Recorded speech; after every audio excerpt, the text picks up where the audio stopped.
Hello, hello, hello. Welcome to the Bureau of Lost Culture, where we explore ideas, stories, and people, challenge convention, and deepen our understanding of this strange thing called counterculture. Well, today I'm recording this, July 17th. It's International Naked Day. Now, I've no idea who comes up with these things. Maybe there's some small dusty office in Buenos Aires or Ulaanbaatar where there's somebody who decides which days are going to be attributed to such things. But here it is. You'll be relieved, I suspect, to know that I am fully clothed, though, whilst recording this. But what does it mean to be naked in body and in spirit? And why has human nudity so often been revered and feared? Sexualized or weaponised? And what might a more conscious approach to our bodies, to our collective discomfort around them, reveal about our culture and ourselves? Well, we're going to find out because my guest today is Philip Carr-Gomm, writer, psychologist, spiritual teacher, and former leader of the Order of Bards, Ovates and Druids, one of the largest Druid organisations in the world. Philip's had an amazing career. He's written lots about spirituality and psychology in the intersection of the two. He's a psychotherapist. His books, including The Druid Way, Druid Mysteries, Seeking the Sacred, The Book of English Magic, bridge ancient wisdom and contemporary life with, I'd say, a wonderful depth and clarity. His book, A Short History of Nakedness, is a rich, wide-ranging exploration of the role that nudity has played in religion, protest, art, and performance, from the ancient world to the modern era. He takes us through everything from Christian flagellants, naked saints, contemporary nudist movements, and political activists who use nudity to make bold statements. We're going to get into all that and the difference between being naked and nude, the legend of Lady Godiva, naked counterculture, breasts, not bombs, the Naked Rambler, and even the Full Monty, the film that brought nakedness to the British public, and Calendar Girls, who did the same thing, and get Philip's tips on how to get more naked. And we're even going to mention that strange phenomenon that seems to have disappeared, for a while anyway, streaking. How does that sound? Let's do it. Welcome to the Bureau of Lost Culture, Philip. Good to see you. Thank you, Stephen. I'm delighted to be here. Before we get into the subject of nakedness, in all its depth, it's very difficult to actually sum you up. So I thought, rather than me do it, I thought I'd let you do it. So my first question to you is, who is Philip Carr-Gomm? Well, for years, I battled against the fact that I was a sort of generalist. And, the jack of all trades, master of none phrase haunted me until I found out one day the second part of that aphorism, which is better by far than master of one. And so over the years, I've come to accept the fact that I am and do lots of different things. I'm a psychologist and psychotherapist, but I've also led a Druid order for over 30 years and recently handed on the baton there. And I write books, and I'm interested in all sorts of different things, including, the topic for today, nakedness. So you're born in London and grew up in, what we generally call sort of height of the countercultural years, the sort of 60s and 70s.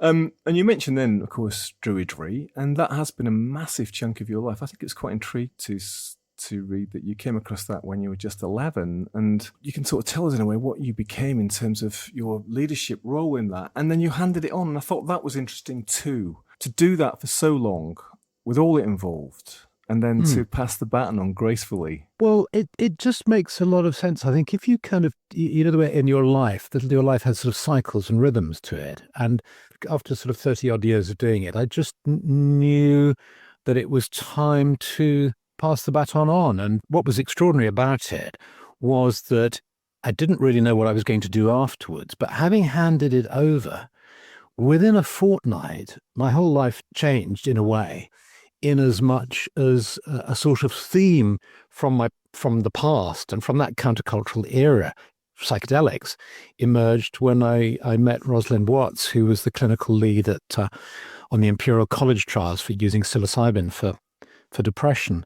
And she kind of got me up to speed on what had happened. I'd been completely unaware of the revolution in psychiatric medicine that was happening. And she invited me to work with her. And that began a whole new phase of life that I wouldn't have predicted at all. And B, I wouldn't have got into if I hadn't let go. So, I'm glad that I did. It's good teaching, isn't it? Sometimes you've got to let go of stuff before you can pick up something else. Yeah, exactly. Yeah. In terms of your own sort of psychedelic life, as it were, or even just countercultural life, growing up in the 60s in London, in Notting Hill, which is, was one of the kind of epicenters, wasn't it, of the psychedelic sort of revolution of those times. Very posh now, of course, but what was it like growing up in that time and sort of witnessing that stuff going on around you in the late 60s and 70s? And I wasn't aware of the fact that until much later in my 40s, and it suddenly came to me that being born in 1952 was only 7 years after the end of the Second World War. But I didn't spend my childhood thinking, gosh, the Second World War only ended 7 years ago. That wasn't at all what in my mind. And yet, looking back, there were bomb sites everywhere. As a kid, I used to watch those sort of Second World War movies. My dad had been in the army and told me all sorts of stories. And it sort of the echoes of the war were still around. There was a kind of rationing when I was a baby, and so on. My memory of it is that it was all quite gloomy in a way. Notting Hill Gate before the film was kind of pretty dreary. And in fact, Colin Jordan, who ran the British Nazi Party, across the other side of the street, they had a sort of basement full of jackboots and swastikas, at that time. Although when I was a kid, I was unaware of all that. And yet there was Portobello Road, a source of perpetual fascination with its market at the weekends and so on. But it was in the sort of late 60s, 70s that flower power came. And then the colour got switched on. And in fact, London, of course, is made up of lots of different villages, really. And so most of my friends were actually in Hampstead. So I would sort of travel to the northern realms to have my fun in Hampstead. And because this era was all about really expanding horizons and accessing different levels of consciousness, so that interest in spirituality occurred at the same time. So I was both interested in other realms of consciousness in terms of what me and all the other kids were doing, which was sort of getting high in various ways, but also in terms of spiritual development and that kind of exploration, which is why I got interested in druidry at the same time. It's actually not something that we haven't really covered very much on this show in terms of consciousness awakening, the impact of Eastern philosophies. Imagine the Beatles with Rajneesh and all that sort of stuff, but it was such a big part of it. And I mean, obviously a lot of people got turned onto that through psychedelics, LSD, it might have jolted them, as it were, into a different realm. But druidry is a particularly British or Celtic thing, isn't it? And so what was it about that, or what is it about that, in fact, in terms of consciousness that appealed to you? And in fact, you spent 30 years of your life deeply immersed in it. From one point of view, it was kind of crazy on my part because the druids that I met all seemed to be ancient people. They were probably younger than I am now. I don't know, they were in their 50s and 60s or something. But they seemed ancient.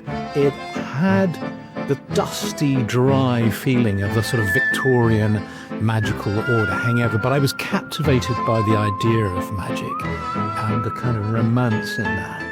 And so despite the fact that I would leave my kind of hippie friends who were all sitting around and listening to Led Zeppelin and smoking pot, I would go and sit in a room in West London with some elderly people, trying to meditate or doing a druid ceremony or something. A part of me used to say, what am I doing? This is crazy. Why aren't I with my friends, just having fun and getting high? But there was something in it. It wasn't rational. At one level, I kind of had it in my family story because my granddad was a friend of Alfred Watkins, who developed the concept of ley lines. The old chief druid was a friend of my dad's, so he was like a sort of figure that was around a lot. He used to visit us and so on to see my parents. And then there was that book, The View Over Atlantis, that John Michel wrote, which became a kind of cult classic. He brought the idea of ley lines, feng shui and sacred geometry, numerology, and so presented this picture of this magical landscape. And so the sort of thought that we had all these magical and sacred places, Glastonbury and Stonehenge and ley lines and sacred stone circles and so on, that this was it was still here behind the sort of bomb sites and the grey industrial landscape. And behind the tower blocks and the modernist reimagining of the city topography, right? Yes, exactly, because Notting Hill Gate had one of the first tower blocks, this incredibly dull block bang in the middle, but which was nevertheless very striking. Was part of it like just being able to reimagine the sacred, the magical, somehow, in the modern world of Britain, actually, in this case, to sort of reconnect with that? I think what it was is, at one level, it wasn't rational.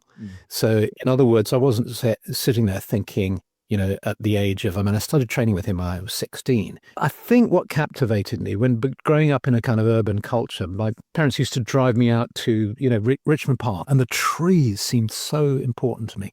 And when I met the old chief druid, he was writing little sort of poetic pieces about the Ogham alphabet, which is the sort of what's been called the Druid tree language, which Robert Graves made famous through his book, The White Goddess. And I just found this kind of combination of poetry and tree lore, summoning the trees in this sort of magical way, just kind of turned me on, really. Here is a sidebar about druidry.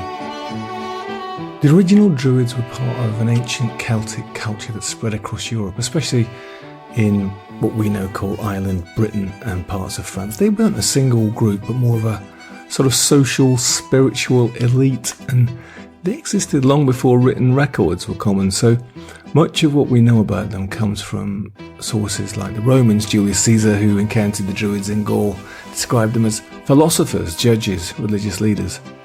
He noted their power and influence and a dedication to an oral tradition. They didn't write down their knowledge, but memorized vast bodies of lore. Druids served many roles. They were priests, yeah, sure, but they were teachers, astronomers, healers, political advisors. They presided over rituals, some of which may have involved human sacrifice, though it's hard to separate fact from Roman propaganda. They had a deep connection with nature and the spiritual world, conducting ceremonies in oak groves near sacred springs or by standing stones. But of course the Romans didn't like competition, especially from powerful locals. So during the conquest of Britain, they targeted Druids as threats. And over time, as Christianity spread, the old Druid ways faded, at least in public. But fast forward to the 18th and 19th centuries, and something interesting happened. The Druids returned, not as priests in forests, but as symbols in art, poetry and nationalist movements. These romantic Druids, you could call them, were more of a cultural revival than a religious one, inspired by ancient texts, archaeological finds and a deep yearning for pre-Christian roots. Scholars and mystics reimagined the Druid as a wise sage of a lost noble age, a bit like Gandalf. And out of this came the modern contemporary Druidry, which is alive and evolving. It's a modern spiritual path inspired by the ancient Druids, but not claiming direct lineage. Think of it more as a sort of revival than a resurrection. Modern Druids focus on nature, spirituality, reverence for the earth, celebration of the seasonal cycles. It's often grouped with modern paganism, and many Druids observe the solstices and equinoxes, celebrating festivals like Samhain and Imbolc and Beltane. Now, they may be polytheistics, animistics, agnostics, or even Christians. It's less about belief and more about practice, connecting with the natural world, honouring ancestors, and living in harmony with the planet. Groups like the Order of Bards, Ovates and Druids, OBOD, founded in the 60s that Philip mentioned, and which he was a leader of for 30 years, have helped this revival, offering teachings and a community. But Druidry remains deeply personal. There's no central dogma, no single sacred text. It encourages seekers to learn from the land, from history, and from their own experience. A Druid might be somebody leading a ritual under a full moon, somebody planting trees to restore a forest, somebody writing poetry in praise of the seasons or meditating by a river. Somebody who finds the sacred in the world around them and seeks to live with awareness of that.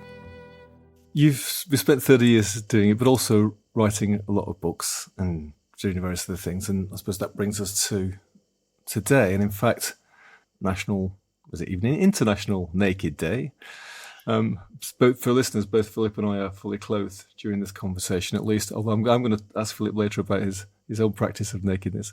There's a kind of connection between this topic and what we were talking about, in as much as I only discovered the kind of richness of this subject, the kind of energy in it and the interest in it, when I was in my early 50s. And I decided to write the biography of my Druid teacher, the one that I'd met, when I was 11 that we were talking about.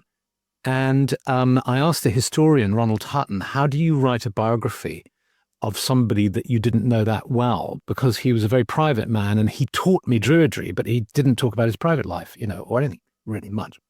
So, and Ronald Hutton said, the first thing you do when you write a biography is you go and look for their will. And you dig it up, you follow the tracks. And I got his will, and it said that he gave his chalet in Spielplatz to somebody. And I'd looked that up, and that was Britain's first utopian naturist community. And I just rang them up. I got them, got their phone number and rang them up and said, can I come and visit? And they said, no, you can't. Are you a naturist? And I said, no, and they said, well, no, you can't just turn up. So anyway, I got chatting. And in the end, I ended up on the phone to an elderly lady who had known my Druid teacher when she was a kid at this nature. And she said, come. And she invited me for lunch on the hottest day of the year. It was sort of in August, out in Hertfordshire, just near St Albans. I turned up and it was a beautiful spot with a lovely swimming pool. And I was the only clothed person in the place. And we chatted in her little chalet and she was naked and everybody else was naked. Went out to have lunch and I was sitting there absolutely boiling.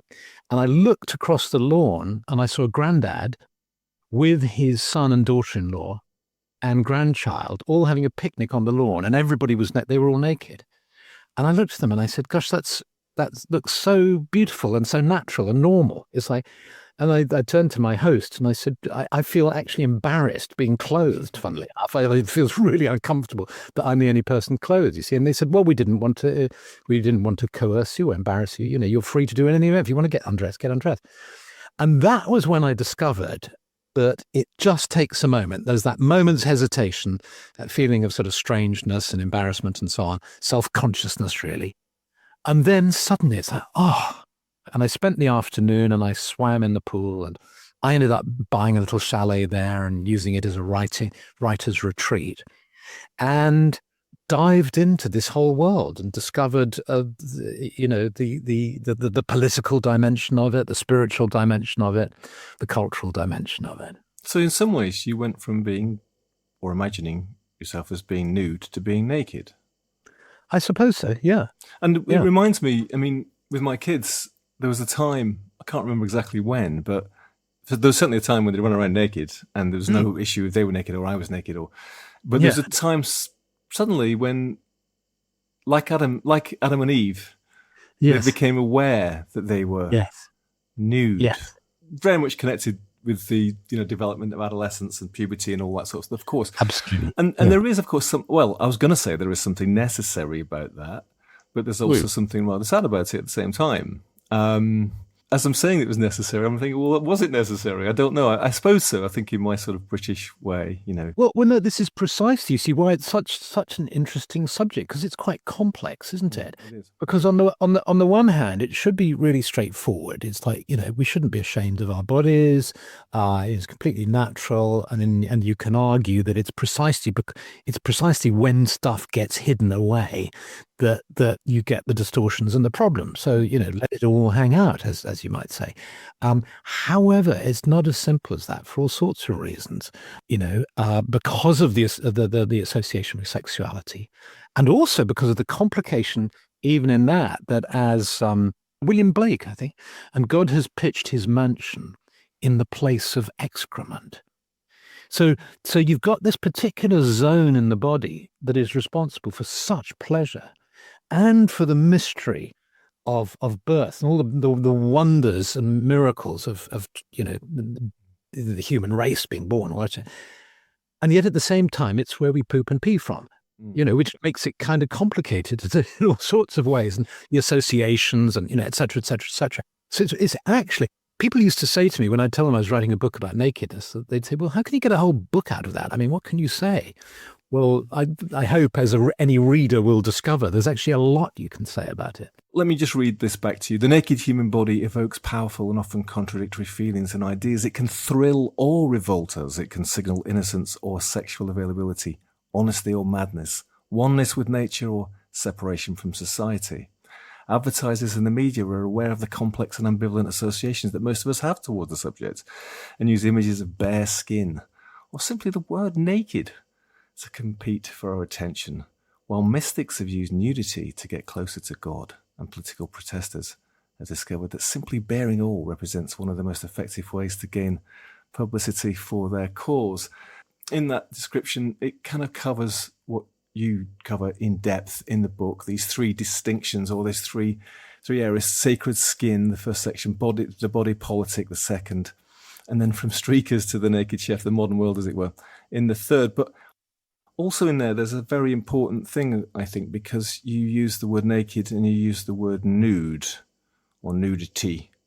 And let's just start with that, because there is a distinction which I'd never thought of before, which is very important in this history. I mean, I mentioned then Adam and Eve, and I suppose, you make the point, don't you, that in some ways by say our, I mean generally sort of Western Judeo-Christian visions of what nakedness means kind of does stem from that, doesn't it? There's Adam and Eve sort of rolling around, enjoying themselves quite innocently, as it were, until Eve takes the apple from the servant and they eat it, and then suddenly they're aware of what? That they're naked.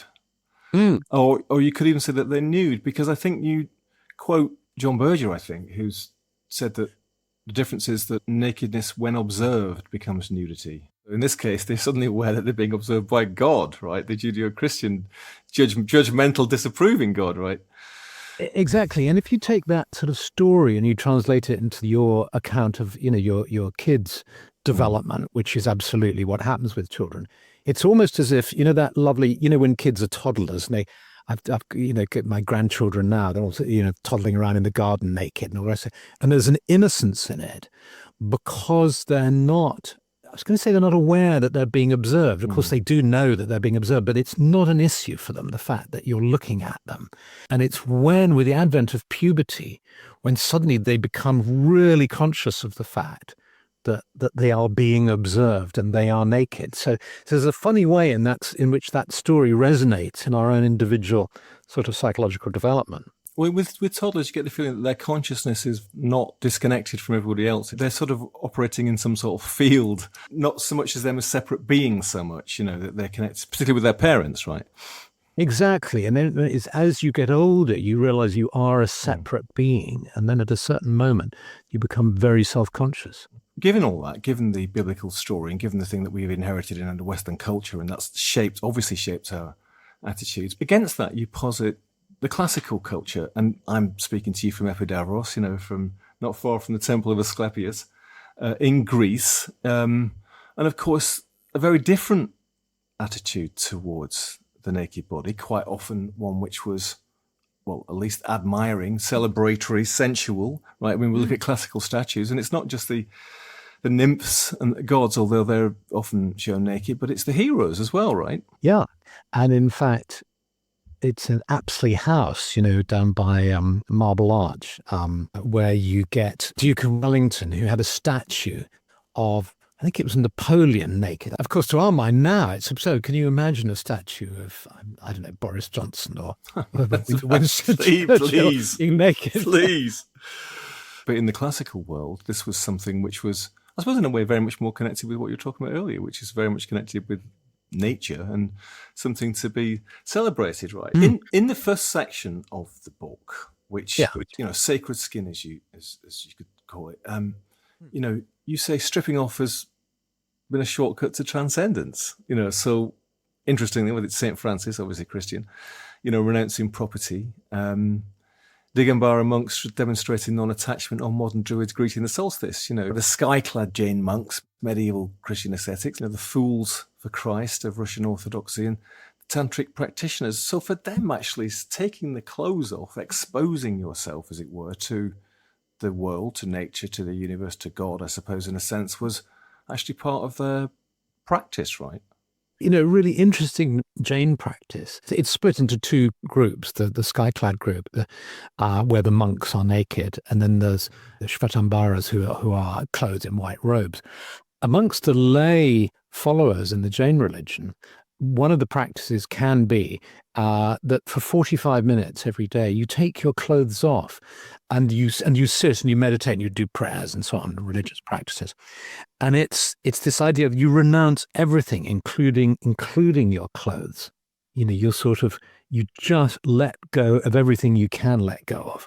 And there's something really beautiful and powerful in that, I think. When it's used for religious purposes, it's used for an actual embodied act of standing naked before God, if you like. And one of the interesting things I found in my research was that Christianity is one of the most naked-friendly religions. Because, of course, there's this whole concept in Christianity of, man was created in the image of God. So they can't despise the image of God because that is the image of man. I've got wonderful photographs of sort of Christian ceremonies being conducted in the nude at naturist resorts in the 1930s and all the rest of it. Pastors standing there with just a Bible and nothing else. Nakedness has been used as a device in religious practice. Probably the image we're most familiar with is of the Kumbh Mela in India, where you have those hundreds of naked sadhus sort of running to jump into the Ganges. It's kind of not as you'd suspect. Of course, there is a lot of body shame and kind of repression of nakedness, particularly in the Abrahamic religions, in Islam and so on. But it's not all about that. It's obvious, isn't it, with certain of the Islamic sect, women in particular, are entirely covered up. It's kind of the opposite, the most opposite you can get to being naked. So it's interesting that even in the kind of Christian tradition, you've got both things going on. You've got the body shaming and the sort of, maybe what we associate more with the kind of Victorian, the kind of buttoned up, where you've got to cover up the legs of the table because they're in some way indecent, versus like St. Francis and, renouncing everything. There's a sort of vulnerability about that as well, isn't there? That you're actually brave enough somehow to be vulnerable, particularly in the early Christian era or in the medieval times, because, walking around naked was exposed you to quite a bit of risk. I mean, not necessarily from public shame, but I mean, just from other things, Absolutely. There's some wonderful mystic poetry by a lady in the Kashmir region called Layla, who used to write about nakedness, used to walk around naked and was sort of teased by the children in the village. But she wrote this wonderful poetry like Rumi or Hafiz, about the beauty of that. And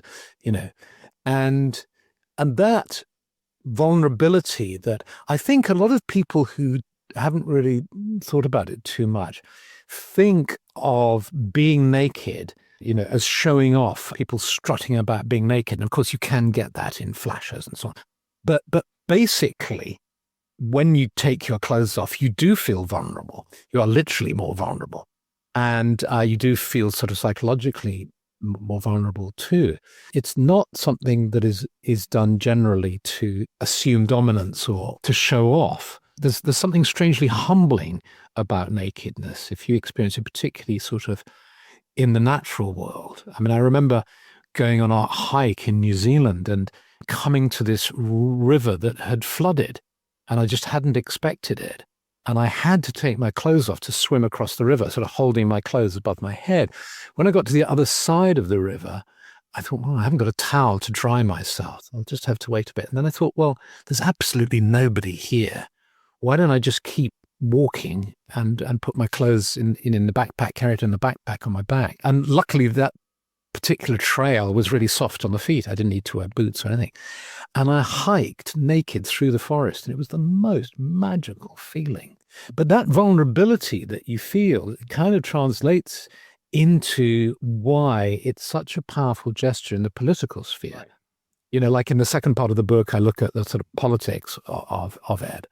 And it's been used in protest movements, throughout the centuries. Well, this is fascinating, isn't it? Because, you've got in terms of the bravery of doing that, because actually this is a more vulnerable position, isn't it? If you're protesting quite often, your nudity also shouts. So, suffragettes, anti-war campaigners, environmentalists, they've all deployed nakedness as this moral megaphone, right? And it goes back to this story, which I think most of us had heard of, but didn't quite fully understand, which is the story of Lady Godiva. Maybe you could just sort of tell us that, what happened there and what that's about. We'll never know if it's true, but the story is that Lady Godiva husband was, I've forgotten what role he had, but he was putting up the taxes of the poor people, and she felt very much on the side of the poor people. She told him it was unfair, and she said, if you put their taxes up, I shall ride naked through the streets of the town.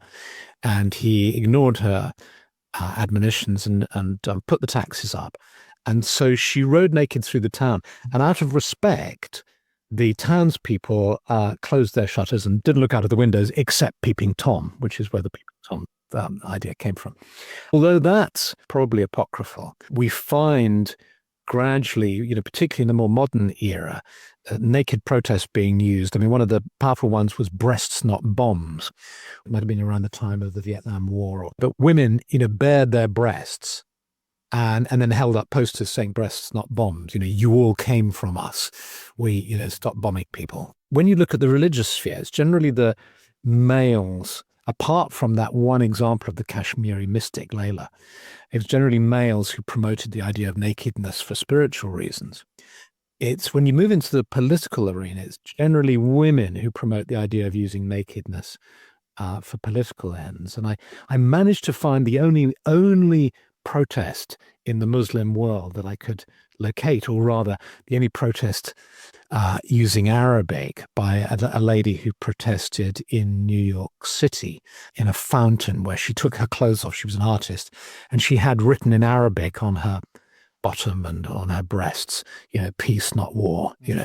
Unfortunately, she was arrested very quickly, but I managed to get in contact with her, and she allowed me to use photographs of her protest in the book. I mean, you talk about, is it Femin, this Ukrainian feminist activist group, with this topless protest against various forms of patriarchy and sexual exploitation, dictatorship, religious institutions. I mean, again, it's interesting you say that it's actually women doing it, isn't it, largely? Yeah. From Lady Godiva right the way through to Femin. And this sort of, in a way, bleeds over into, the story of the counterculture, because, what do we think of often when we think about nakedness in the counterculture? We think about John and Yoko, don't you? Yeah. And, I suppose from this distance, maybe it's difficult to appreciate how rad that was at the time. And I mean, you witnessed it. So was it rad? I mean, did it feel like that when it was happening, when John and Yoko were doing that whole nakedness thing? Well, and, peace, not war. There's that cliche that people say, if you can remember it, you weren't there. So there is some of that effect going on there for me, because you sort of live through something and you're not stepping back and analyzing it. If I look back, I mean, it was a fantastic time to be alive. I remember the bed-in, the famous bed-in that they did and so on. If you step back and you look at what happened, it's really very interesting, I think, because that photograph of John Lennon naked, curled up with Yoko Ono, that one where she's clothed and then he's in a sort of fetal position, nude, naked. Very powerful photo, pretty extraordinary. The way I look at it is that you had, flower power, the counterculture, the ideals of freedom, shaking off the chains. Let's take our clothes off. It's a quick way to change your consciousness. I had a journalist from the Times who rang me up saying, nakedness it's not a big deal anymore, is it? So I said to her, are you calling from the office right now? There are other people in the room. She said, yes. So I said, okay, if it's not a big deal, why don't you try to take your clothes off now and we'll carry on the conversation naked?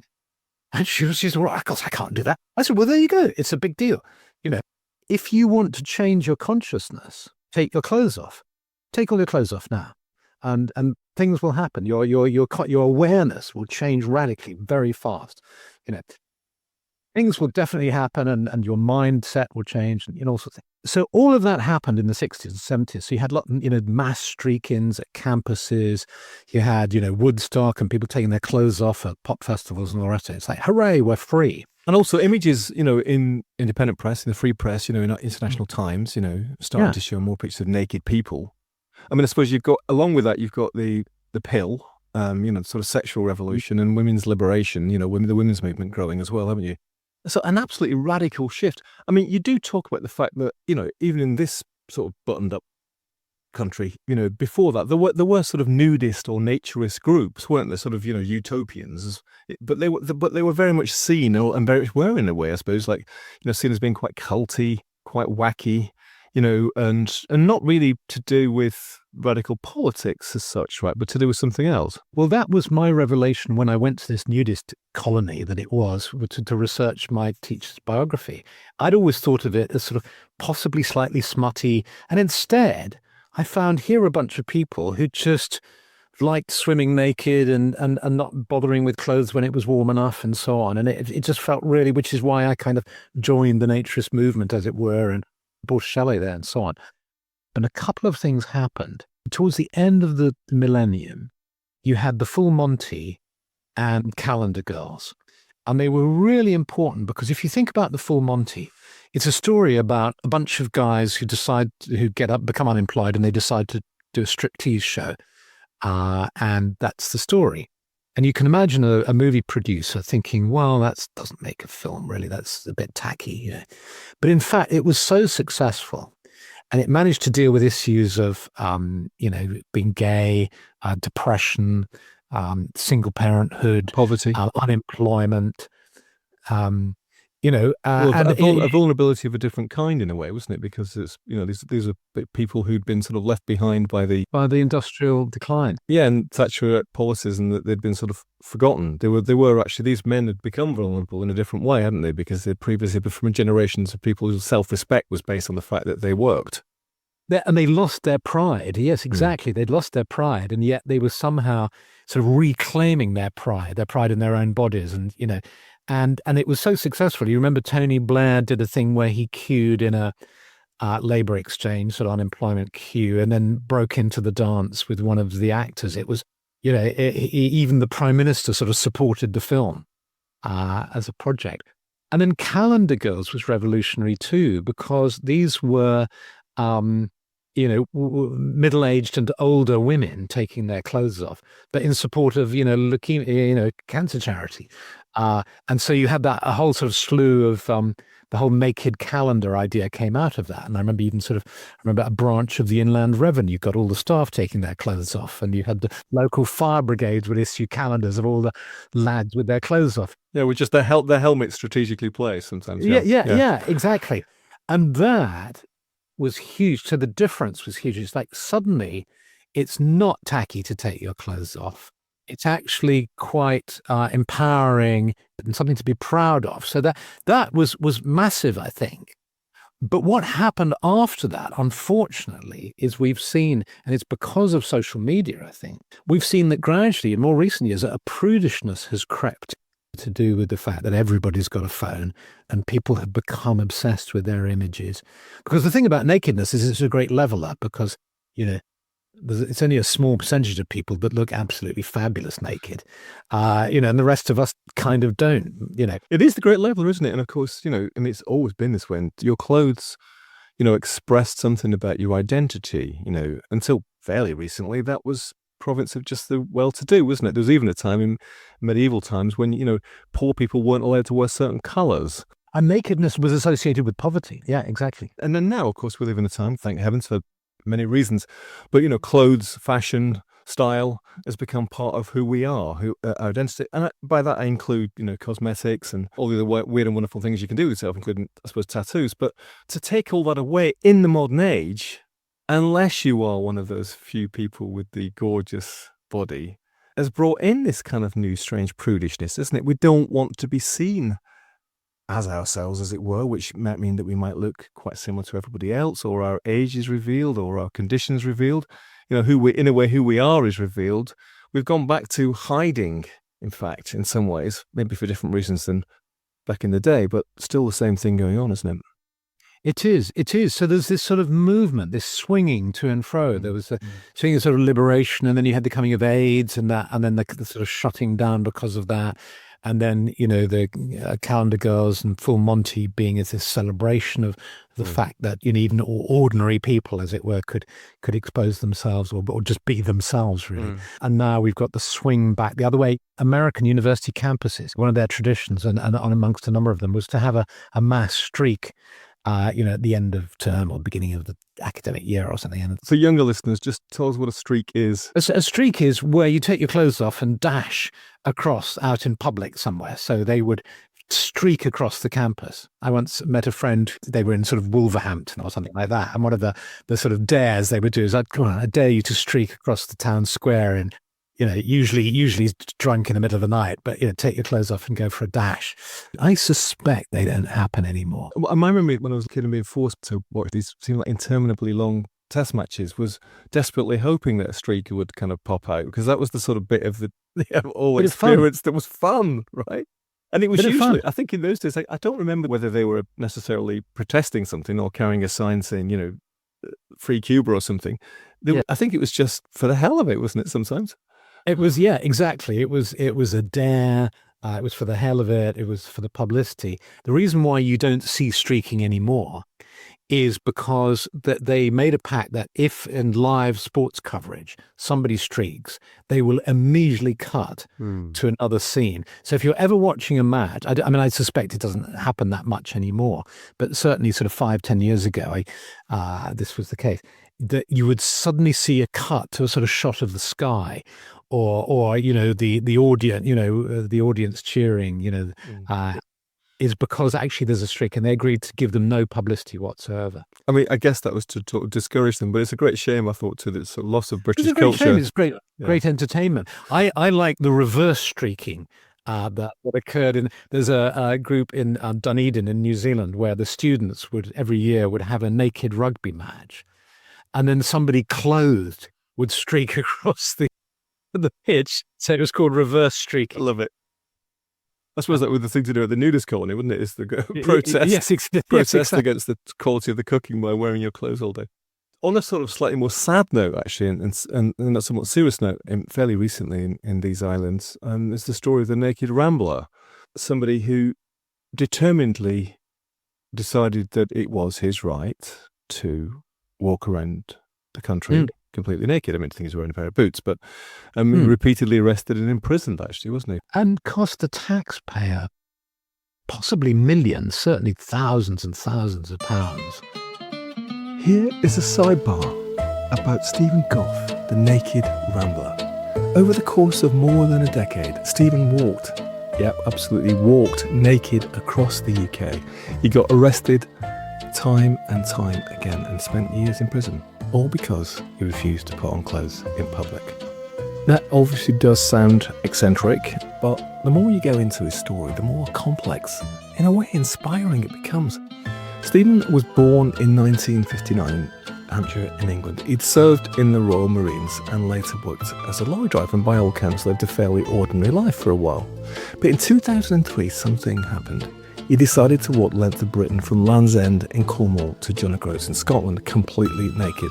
He called it a form of protest, a way to challenge what he saw as unnecessary taboos around the human body and to assert his belief in absolute personal freedom.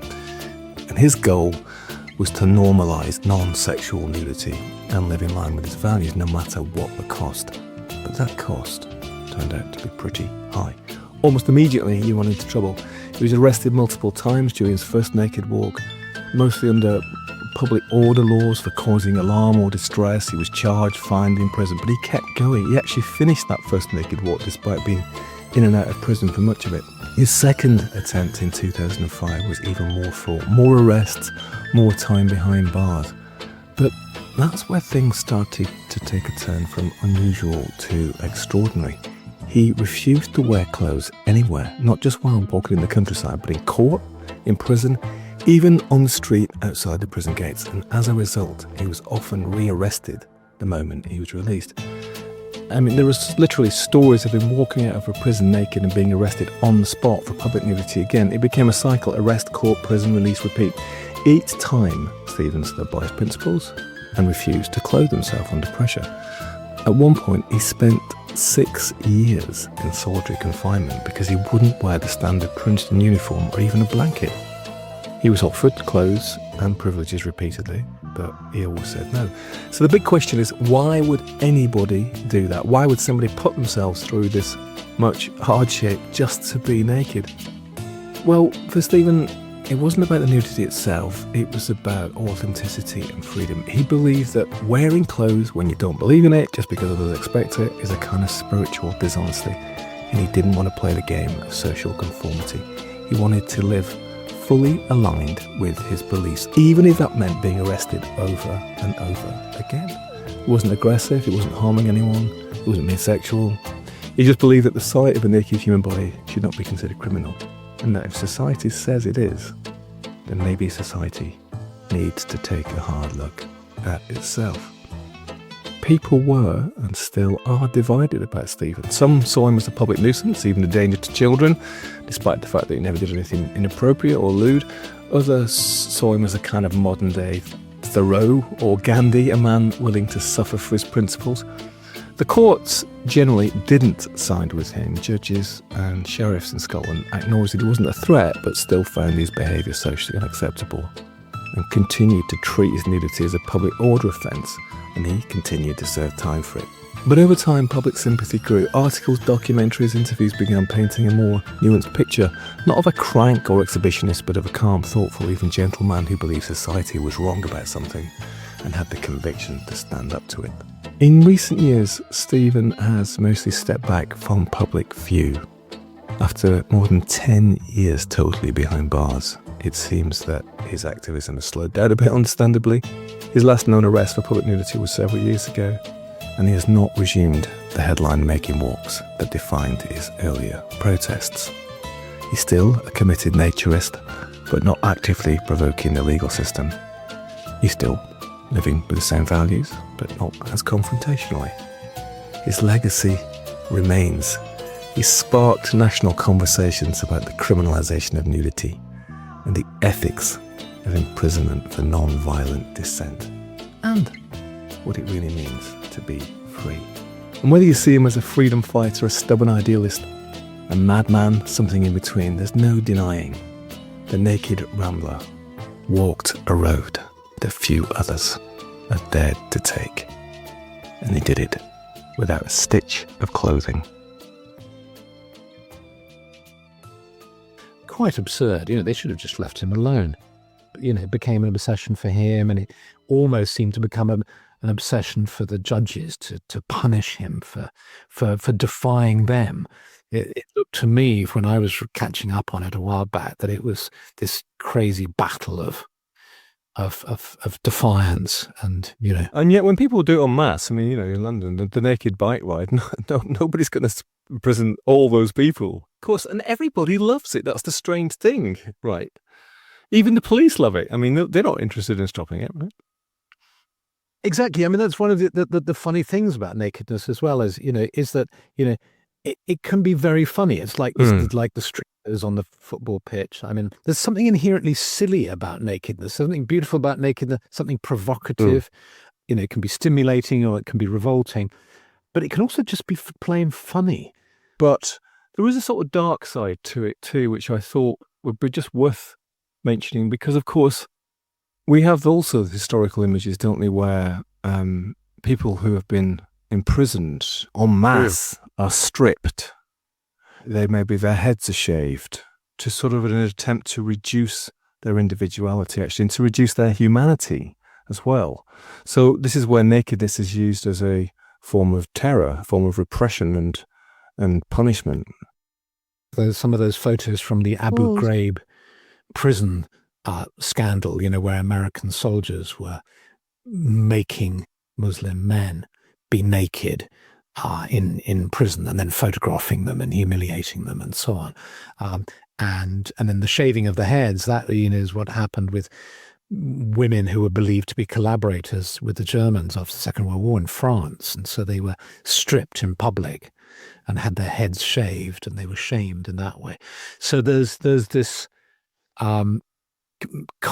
use of shame. The nakedness, we come back to the story of Adam and Eve and this whole question of shame, which is such a powerful feeling that gets somehow locked into our experience of nakedness too. On the subject of shame, probably one of the most powerful scenes in the epic, world-dominating series Game of Thrones is when Queen Cersei is stripped naked and has to walk through the city while the citizens are shouting, "Shame, shame" at her. It's this absolute ultimate image. Which is why I feel, quite strongly that people who work in particular ways, like, I really like the work of Spencer Tunick, the photographer, who does those mass naked images. There's a famous photograph he took of, hundreds and hundreds of people on a glacier that was melting in Switzerland. And, and he took it for Greenpeace, I think, and you see the sort of vulnerability of all these naked human bodies. And then I think that's wonderful if people are able to find ways to use their nakedness, either to just experience the freedom that exists. I mean, I went on a long walk over just up on the hills over here in the Sussex Downs, and I was on a very hot day, and I got to the top of Mount Caban, and there was nobody around, and I was just incredibly hot. And I thought, I'll just take my, I was only wearing a pair of shorts and a t-shirt or something. I thought, and then I stopped. I thought, hang on a minute, is this illegal? I mean, and then the sort of philosophical absurdity of it sort of struck me that it would be illegal to be myself. Yes. I imagine somebody arresting me saying, you can't be yourself without yourself being covered. You're legal, you're only entitled to exist if you are covered up. What a strange idea. It is very strange, isn't it? Very complex. It holds both opposites at the same time. So there is a pride in it, the pride in just being who you are. There is the shame thing you talked about. It's associated with the mad, but then also with the mystic. So it's this incredible thing, which is almost every value that it holds, it also holds its opposite. And it's just the human body. That's all it is. It's just the human body. And yet it's so resonant in this way and contains so much meaning in it. Yeah. We've talked about your life a bit, and we talked about druidry and stuff. And what about nakedness and druidry? Is there a connection there that we can make?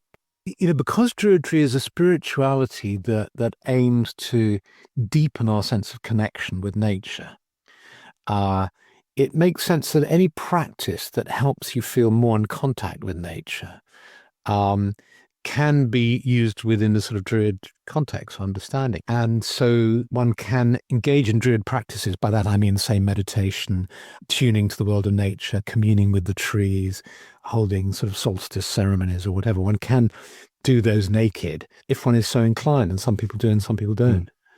We live in an age when, through social media, which you mentioned, but also through advertising, when nakedness, in some ways, hasn't sort of lost its power, though you'd expect it to. It's still used, isn't it, and abused by advertisers and media, to grab our attention in all sorts of ways. And of course, we live in an age of, vast, expanding world of internet pornography, where the use of nakedness still doesn't seem to have blunted either the shock or the appeal of it.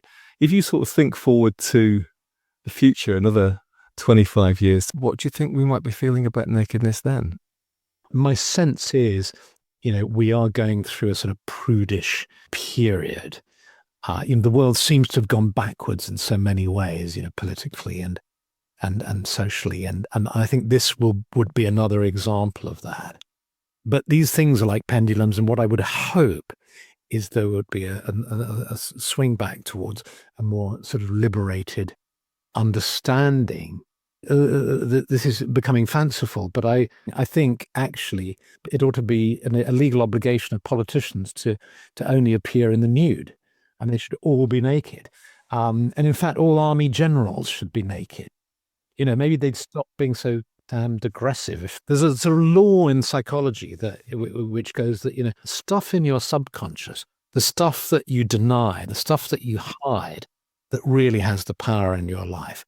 So one of the reasons I love psychotherapy is, just as I love sort of, in a way, nakedness, is that psychotherapy is about how can you become more and more naked to yourself and in the therapy session, or just not hold anything back. Not, your shame, your pride, your, secret desires, or just let them all out, because there's something about the light of day, light of consciousness, that transforms, these things. And so sort of a fanciful idea I would have is that is that there'd be much more nakedness, so that pornography would cease to have its power. But the reality is it's much more complicated than that. And there was something rather touching about your image when you said you went to the naturist colony and you saw the grandfather and grandmother playing with the parents and the kids. And I think that one of the things which strikes me is that we don't want to see old people naked. We're okay maybe with sort of people with look like models being naked. yeah, right, yeah, exactly. You know? But we don't want to see old people naked because, of course, it reminds us that actually we're going to age and we're going to die. You know, we maybe recoil if we see like a naked old person, as though that's somehow beyond the pale and that shouldn't be seen, absolutely. But what is it that's beyond the pale? What's beyond the pale is that it's reminding us of maybe how we look or are going to look anyway, and it's reminding us of the sort of corporate reality of things, Totally, which is why I noticed when I was young that I would avoid looking at old people, even my parents, in swimming costumes, because I'd find it a bit scary. None of us wants to be wrinkly and old. And often we're not even allowed to be naked in death, are we? I mean, of course you can be, but I mean, anybody who's usually having an open casket, for instance, they're usually clothed. Yes, they have suits on. What a strange idea, So he loved that suit. That was his wedding suit, Yes. It has to be sort of strapped in because your body's changed shape. And of course, particularly in America, and made out to look like you're sort of still alive. So, Yes, you're not even allowed to be nakedly yourself as you're about to pass into the afterlife or wherever it is that we go. Whereas in contrast, there's this extraordinary process of voluntary death in the Jain religion, where if you fulfilled your obligations to your family and to society, you're sort of allowed to within this particular religion. It's a very old religion. It's a wonderful religion. Who came up with the idea of harmlessness, ahimsa, originally inspired Gandhi. Within that religion, you can fast to death. You basically stop eating and drinking in the end. But some of the Jain monks do that in public, naked. They send them this extraordinary photographs of these elderly men who meditate and just sort of wither away and then die in front of everybody. And that, again, it's like you can either look at that and say, this is bonkers, this is really awful, or there's something strangely beautiful about that. It's like watching a child being born. I mean, watching a birth can be pretty kind of messy and sort of scary. And yet, of course, it's beautiful and it's part of life. So watching somebody meditating and dying who's naked is, it's a strong statement. Absolutely. So if a listener wanted to experiment with expanding their consciousness through nakedness, Philip, what would you recommend? What I'd recommend is, of course, this is the perfect time of year, but it's World Nakedness Day, and it's also very hot. Certainly, where in a lot of parts of the world, certainly down the south of England now. One way to do it, of course, is if you can be outside in your garden, or preferably not Piccadilly Circus or somewhere like that, somewhere where you're not going to upset anybody, or because the law in England is that nakedness in and of itself is not illegal. That what they get you on legally is the intention to cause distress and of public disorder and upset and all this. So you can actually, being naked in public is not illegal in the United Kingdom. But is to be to be in nature, lovely sunny day as it is, outside in the garden. After we've had this chat, I'll probably go out into the garden and take my clothes off and have a little sunbathe and then come back in. If you've never done it before, you will only experience the embarrassment and the weirdness and the oddity of doing it and the sort of reluctance. Because once you've done it, you realize it's no big deal at all. So you may as well get into it, really get into this. What am I feeling now? Oh, gosh, God, this feels uncomfortable. This is strange. And then do it. And then I'm pretty sure that you're going to feel like, oh, wow, what was all the fuss about? Doesn't this feel nice? And it's like for anybody who's swum without a swimming costume, you'll say, on the one hand, of course, people say, well, why make a fuss about wanting to swim in the nude? I mean, it's like little swimming cozy doesn't harm anybody, but it keeps the peace, And on the one hand, sure, it's true, it's not. But on the other hand, it's so much nicer. Be free. That's what I'd recommend. I would imagine your listenership is made of sterner stuff, and so probably that exercise is probably easy for them. So then, of course, the thing is to, dinner tonight with your partner, as they serve the main course, just stand up and say, I'm feeling rather hot. I think, and just take all your clothes off and then sit down again and tuck into the meal and just observe their reactions. Maybe start doing that at home, not in the restaurant, though, I'd say. Not in the restaurant. And another one would be if you know your partner's coming back from work or coming, they're out. Take all your clothes off, and then when they come back, you're just sitting there quietly reading the paper or opening the front door in your birthday suit and just enjoy what ensues. Well, listen, Philip, you have given us a treasure because, of course, it's a paradoxical treasure. Nakedness can be sacred or profane, empowering or commodified, but it's a terrific book, a terrific history. And I want to say thanks very much for coming and stripping off to an extent for the Bureau of Lost Culture. Thank you, Stephen. It's been a pleasure. That is it. Thanks very much to Philip. What did you think? Are you a naturist, a secret naturist, a potential naturist, a covert naturist? I mean, I'm going to put my hands up here. I'm fully clothed virtually all the time. I find it even difficult to walk around my house naked. I don't regard that as a good thing, particularly after speaking with Philip. I think I'm just quite uptight. And maybe I should do what he suggested and experiment a bit. It's certainly been hot enough in the UK recently to do that. It's going to take me a while to walk down Shaftesbury Avenue in the buff, though, and maybe everybody's relieved to hear me say that. The story of Stephen Goff is somewhat of a tragic, somewhat of a comic, and somewhat of an inspiring one. In some ways, it kind of combined all those things that Philip was talking about. Is this person mad? Is this person mystical, enlightened in some way? An activist, a trickster, all these things combined into the naked human body. Let me know your thoughts, clothed or unclothed. What do you think? Always great to hear from people. Thanks to my recent correspondents, Roger, Palmer, Peter, Stephen and Olivier. Thanks for the suggestions. Keep them coming. BureauofLostCulture.com. I will see you, hear you, and meet you further down the road, around the bend, for more of these tales from the other side.